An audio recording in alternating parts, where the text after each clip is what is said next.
E vocês, por favor, abram suas Bíblias no Evangelho de João, capítulo número 14, versículos 21 ao 29. E deixem as suas Bíblias abertas, porque depois nós vamos voltar aos versículos 23 e alguns outros que se seguem na nossa reflexão de hoje. Amém? Então, é João 14, 21 ao 29.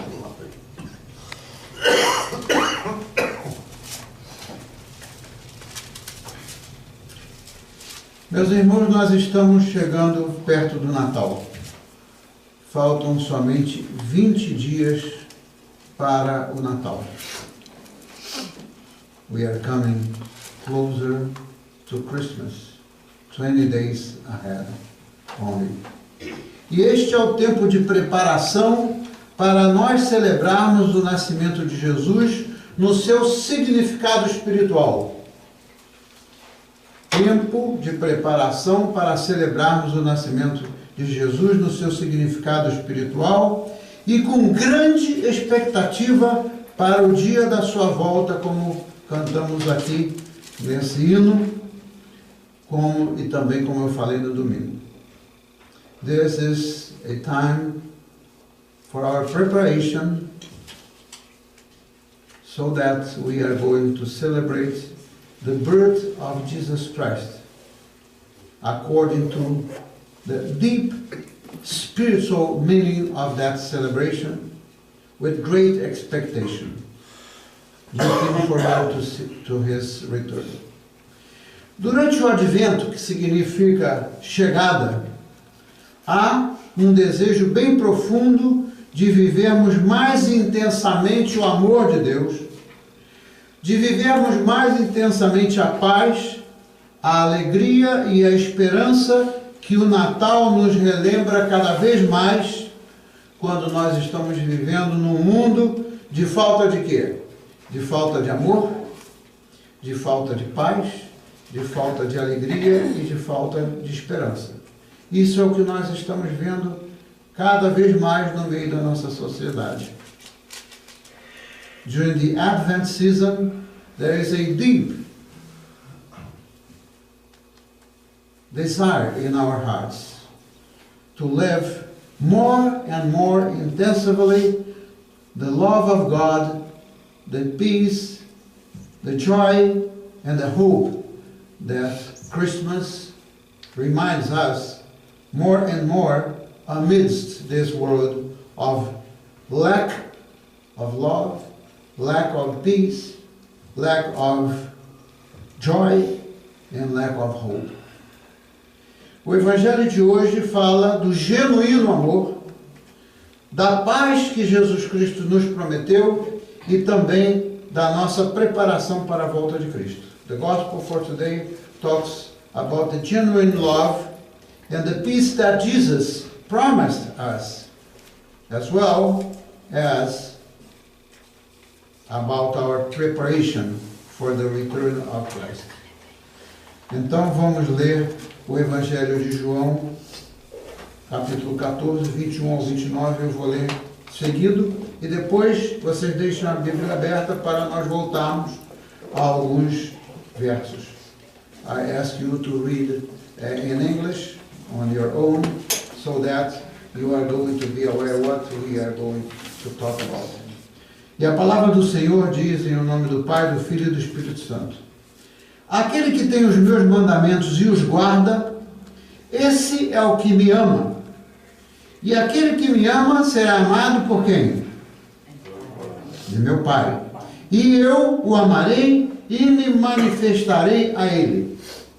Perguntou-lhe Judas a Jesus: o que houve, Senhor, que te has de manifestar a nós e não ao mundo? Respondeu-lhe Jesus: se alguém me amar, guardará a minha palavra, e o meu Pai o amará, e viremos a ele e faremos nele morada. Quem não me ama, não guarda as minhas palavras. Ora, a palavra que estás ouvindo, Jesus disse, não é minha, mas do Pai que me enviou. Estas coisas vos tenho falado, estando ainda convosco. Mas o ajudador, o Espírito Santo, a quem o Pai enviará em meu nome, este vos ensinará todas as coisas e vos fará lembrar de tudo quanto eu vos tenho dito. E agora vem o versículo-chave, the key verse of this passage. Deixo-vos a paz, a minha paz vos dou. Eu não vou-la dou como o mundo a dá. Não se turbe o vosso coração, nem se atemorize. Ouvistes o que vos disse. Vou e voltarei a vós. Se me amasseis, alegrar-vos-ias de que eu vou para o Pai, porque o Pai é maior do que eu. Eu vou-lo disse agora, antes que aconteça, para que, quando acontecer, vós criais. Esta é a palavra do Senhor para nós esta manhã. This is the word of God for us today. Let us pray. Heavenly Father, please open our minds, our hearts. Senhor, por favor, abre a nossa mente e o nosso coração. Senhor, nós precisamos não somente de entender, mas de assimilar e de viver a sua palavra. Viver este Natal, Senhor, no real sentido do Natal. Então, por favor, ajuda-nos a usar todos os momentos desses 20 dias que ainda faltam para chegar o Natal, de maneira a que nós possamos crescer na sua presença, crescer espiritualmente e trazer outras pessoas a Ti, Senhor. Nós te pedimos em um nome poderoso de Jesus.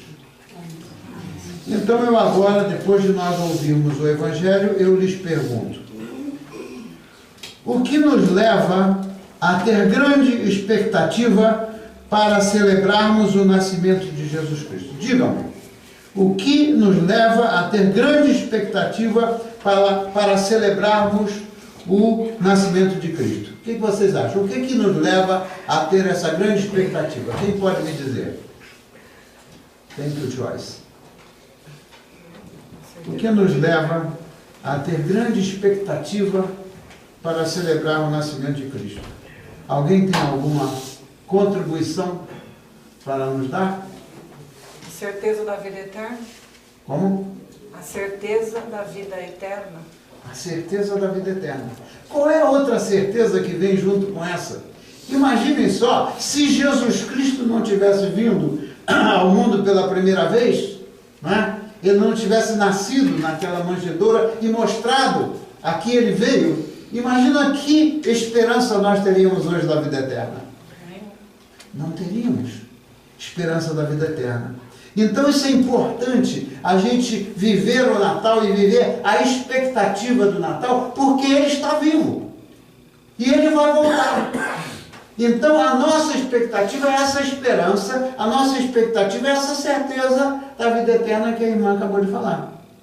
Então é também e muito profunda a expectativa por causa da necessidade da nossa alma. Nós temos uma necessidade no profundo da nossa alma que nos leva a ter essa expectativa. Né?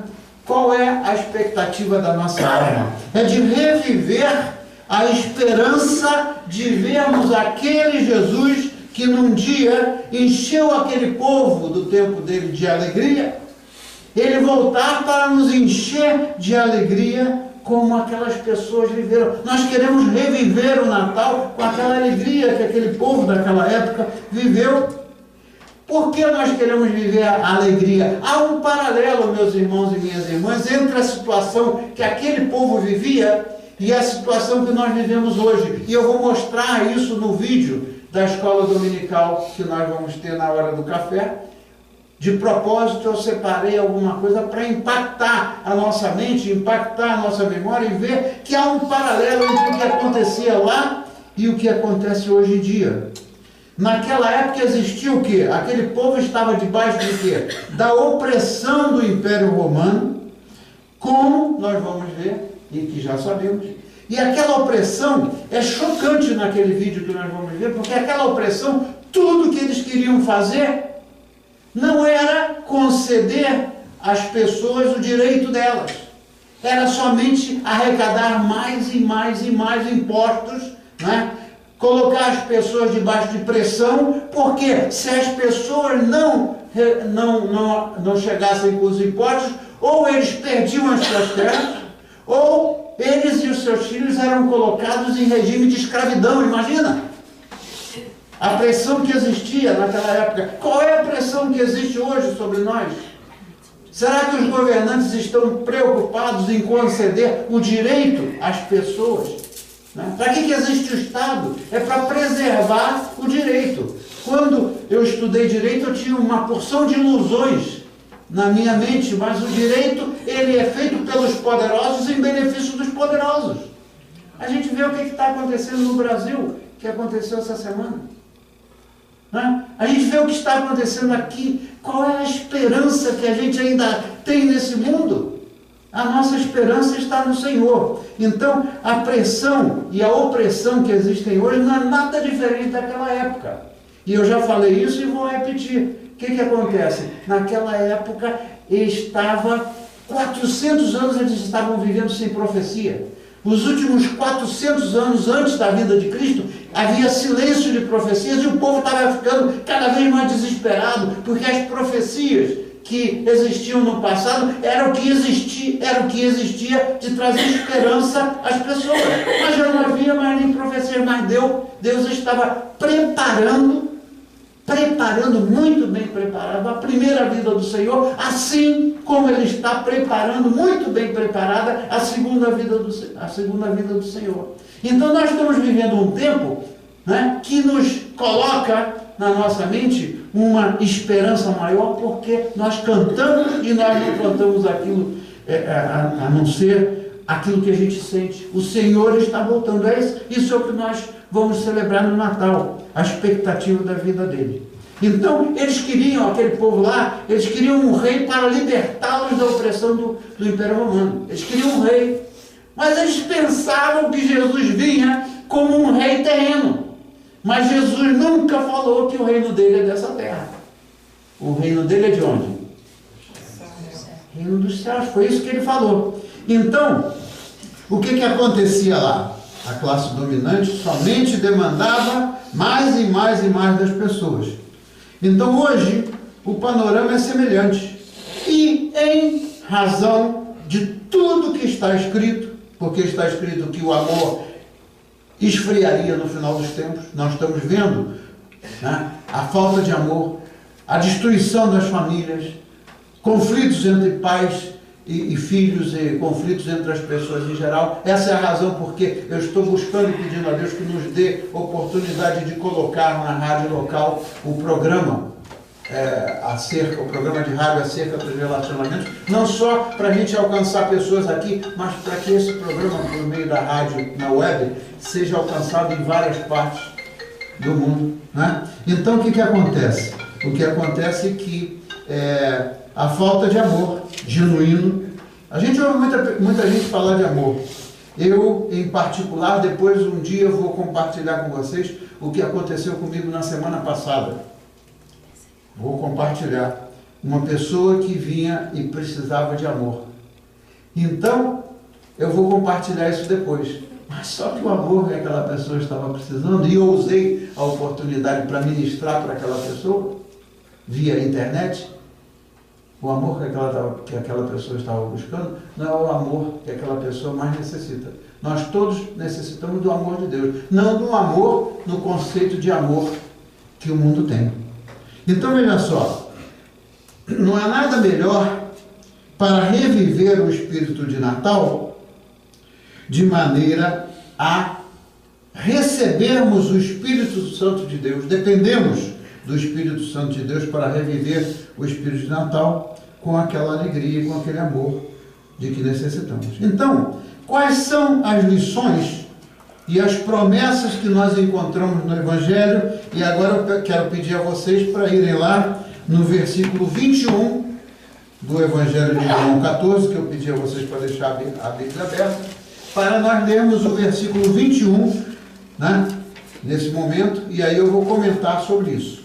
E aí, a repetição é alguma coisa importante, porque entra na nossa memória e entra na nossa mente. O que diz o versículo 21? Vamos ler juntos. Vamos ler juntos.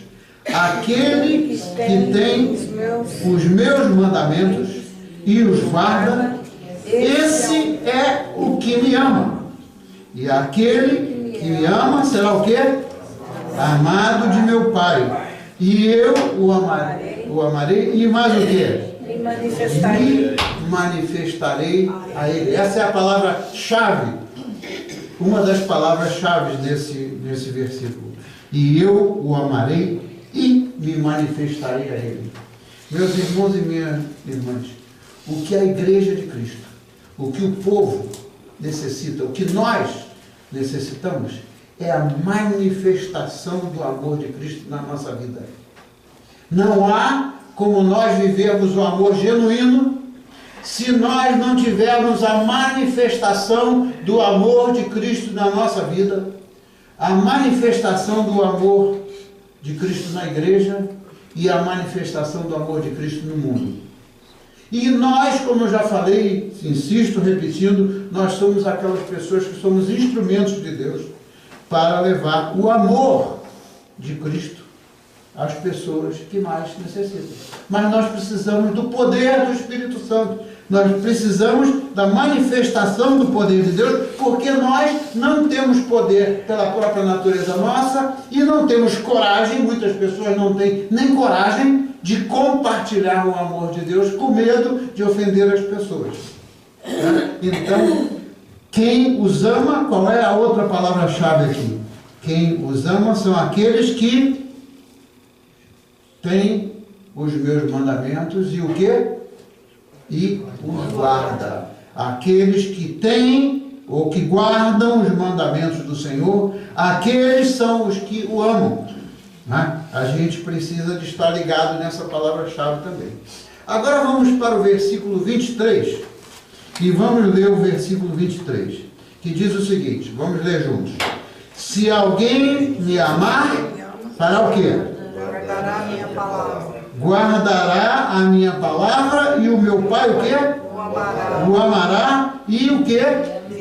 E viremos a ele e faremos dele morada. Olha que promessa linda. E aqui Jesus Cristo de propósito, Jesus Cristo sabia. O Senhor sabe do que ia se passar no mundo. Ele sabe de tudo.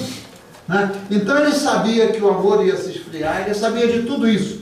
Aí ele disse que, ele repetiu falando de guardar a palavra dele, não só ouvir, mas guardar. E aí, como consequência de nós guardarmos e vivermos a palavra dele, aí o Senhor Jesus diz, e o meu Pai o amará, aquele que guardar a sua palavra. E aí, fecha com chave de ouro quando ele diz assim, viremos a ele, aquele que ama, ou a ela, e faremos nele ou nela o quê? Morada. Então isso não é nada mais, nada menos do que a certeza da morada do Espírito Santo na nossa vida. Se o Espírito Santo vive em nós, já não estamos mais falando daquele Deus da época, embora o Senhor tenha se manifestado muito claramente na época do Antigo Testamento, mas estamos falando, né, de uma época atual onde que aqueles que o amam e aqueles que guardam a sua palavra, o Espírito Santo faz morada em nós. Não é um Deus longínquo, um Deus que está lá no céu e que não quer saber do que está se passando. O Espírito Santo, ele vive em nós e ele dá testemunho disso todas as vezes que nós estamos orando e ainda nas vezes que estamos tão tristes, com o coração tão triste, o Espírito Santo está dito lá na palavra que o Espírito Santo é aquele que intercede por nós. Intercede por nós com gemidos irreprimíveis. Uma coisa incrível, né? Então, isso é o que diz o versículo 23. Agora vamos passar para os versículos 25 e 26, né? Para vermos o que mais tem de promessa. A palavra de Deus é cheia de promessas. Diz aqui, estas coisas vos tenho falado estando ainda convosco. Mas o ajudador, o Espírito Santo, a quem o Pai enviará em meu nome, esse vos ensinará o quê? Todas as coisas. Esse vos ensinará todas as coisas e vos fará o quê? Lembrar de tudo quanto vos tenho dito. Lembrar de tudo quanto eu tenho dito. Imagina que coisa extraordinária, meus irmãos e minhas irmãs. Se der um branco na nossa mente, ainda assim, o Espírito Santo, aquele que vive em nós, né, ele nos ensinará todas as coisas. Nós sabemos e às vezes não acreditamos que quando estamos em apuros ou quando estamos sem saber como decidir a respeito de uma situação, né, muitas vezes a gente toma decisões por nós mesmos. Mas quando nós pedimos o discernimento do Espírito Santo, aqui está escrito claramente, ele vos ensinará todas as coisas. Não disse que ensinará uma ou outra coisa, nos ensinará tudo aquilo que a gente precisa e nos fará lembrar de tudo quanto o Senhor Jesus falou. Né? Então, eu tive agora me veio à mente isso, uma coisa interessante. Eu tive uma experiência uma vez num hospital, que eu estava ministrando para uma pessoa. A pessoa já estava em estado de, não sei se era coma ou se era próximo do estado de coma. A gente sabe que quando a pessoa está em estado de coma, a pessoa não está em si ali, não está lúcida, não entende, etc. Mas existe uma coisa, e isso aconteceu e que me impactou daquela vez, existe uma coisa que nós não perdemos enquanto estamos vivos, seja em estado de coma ou seja o que for. Se a gente chegar no ouvido da pessoa, baixinho, ainda que seja baixinho, pertinho ali do ouvido, e a gente falar alguma coisa que está escrito na palavra de Deus, a pessoa vai escutar. A audição é o último sentido que a gente perde na nossa vida. E aquela pessoa que, segundo os médicos, já estava, e segundo a família, já não entendia nada, já estava apagando, quando eu falei, não me lembro mais nem o que eu falei, foi alguma coisa da palavra de Deus, aquela pessoa abriu os olhos e fez o sinal de que tinha ouvido o que eu falei. Que coisa maravilhosa, né? A palavra de Deus, ela penetra na mente até da pessoa que está em estado de coma. É uma coisa extraordinária. Isso é o poder de Deus, não é o poder da medicina, isso é o poder de Deus. Então, aí o que acontece? A gente precisa disso. A gente precisa do ajudador, a gente precisa do Espírito Santo. Então, no versículo 27, deixa eu ver aqui de volta o versículo 27, que eu disse que era o versículo chave, eu quero que nós leiamos juntos. O que diz o versículo 27? Deixo-vos o quê? A paz. A minha paz vos dou. Eu não vou lá dou como o mundo a dar. Não se turbe o vosso coração, nem se atemorize. Quantas pessoas podem ficar eventualmente atemorizadas porque está chegando o dia que o Senhor voltar? A gente tem que estar com alegria no coração e não atemorizados, né? Então, ele diz, eu não vos dou a paz do mundo. Por quê? Qual é o que a gente vê aí no conceito de paz do mundo? Quando a pessoa está muito perturbada, muito precisando, muito estressada, etc. Eu preciso de tomar um break, eu preciso de sair uma semana de férias e passear um pouco, ir para um outro lugar e espairecer a minha cabeça. Isso é bom? É bom. Mas essa é o conceito de paz do mundo. Por quê? A pessoa pode até ficar num lugar lindo, se encher de paz enquanto está lá, desligado dos problemas do dia a dia, mas quando a pessoa volta 1 mês, 2 meses, 3 meses depois, cai de novo na mesma realidade. Não é esta paz que o Senhor está falando, é a paz do Senhor, que acontece e é possível, ainda que no meio de todas as adversidades.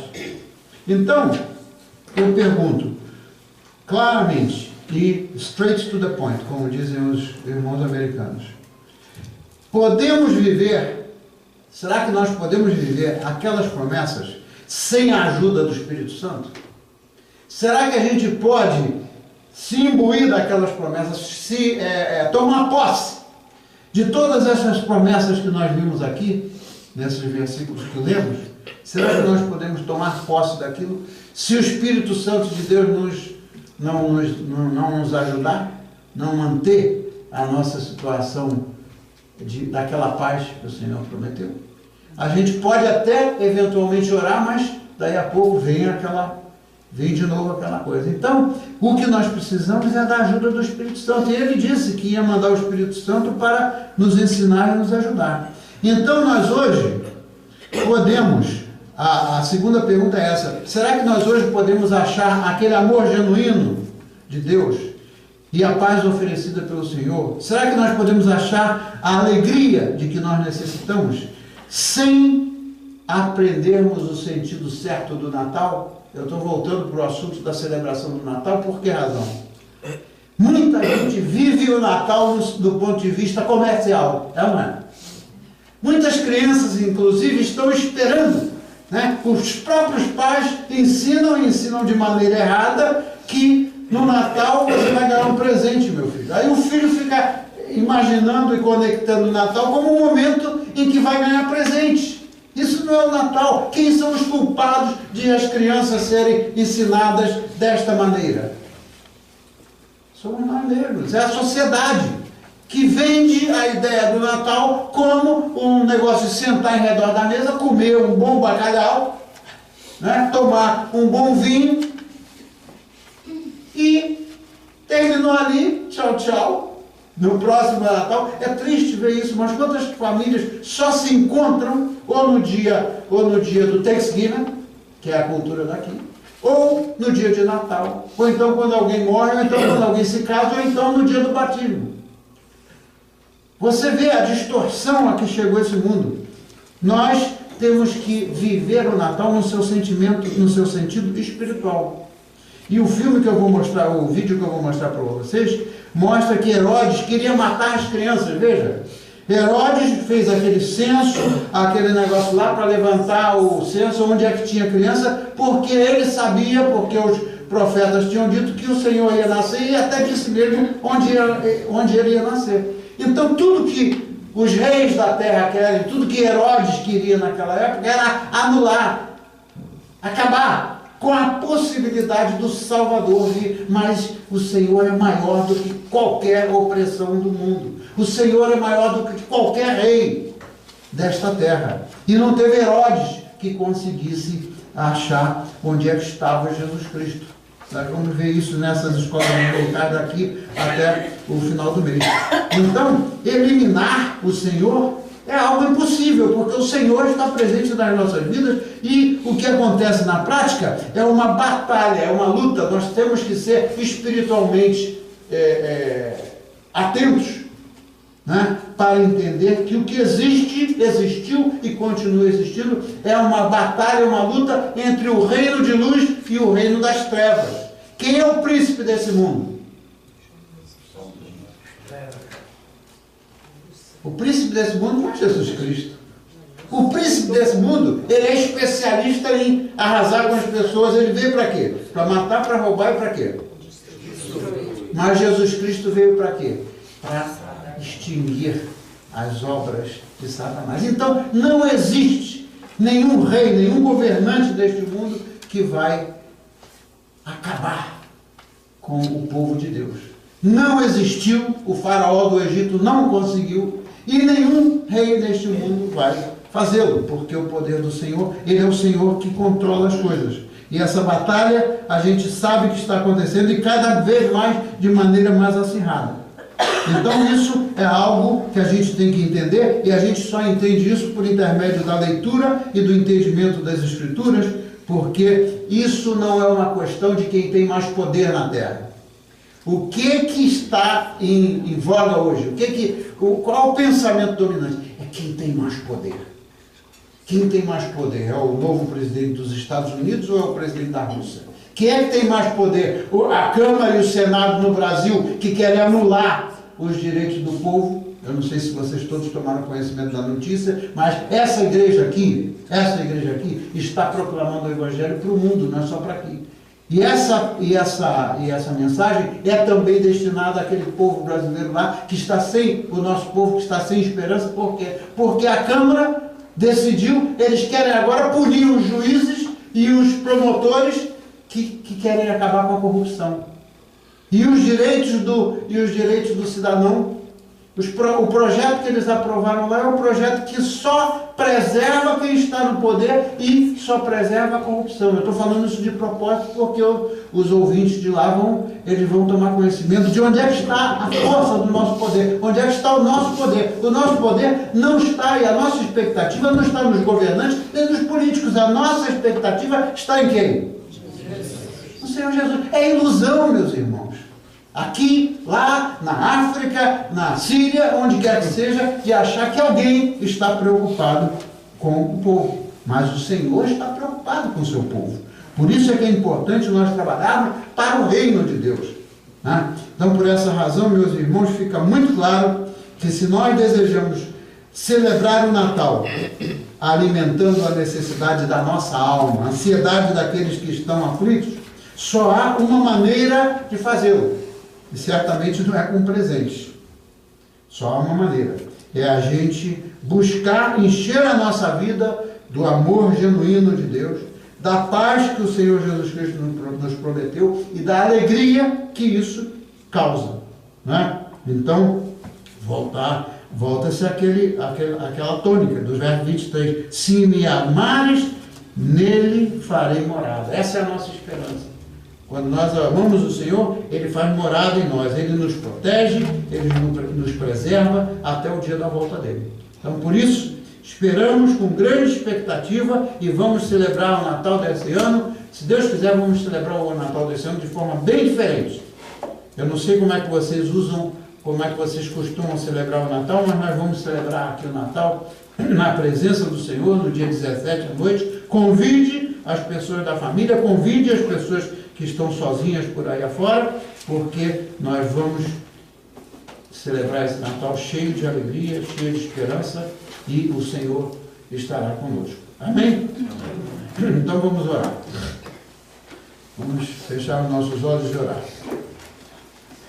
Pai, nós te agradecemos pela sua palavra, por meio de Jesus Cristo. Senhor Jesus, nós te agradecemos pelo poder do seu amor, que invade o nosso coração e que nos faz abrir a boca para proclamar o Evangelho a toda criatura, como o Senhor pediu. Senhor, abre portas para essa igreja aqui, essa igreja batista aqui de Fall River, ser um instrumento de proclamação do Evangelho para todo mundo.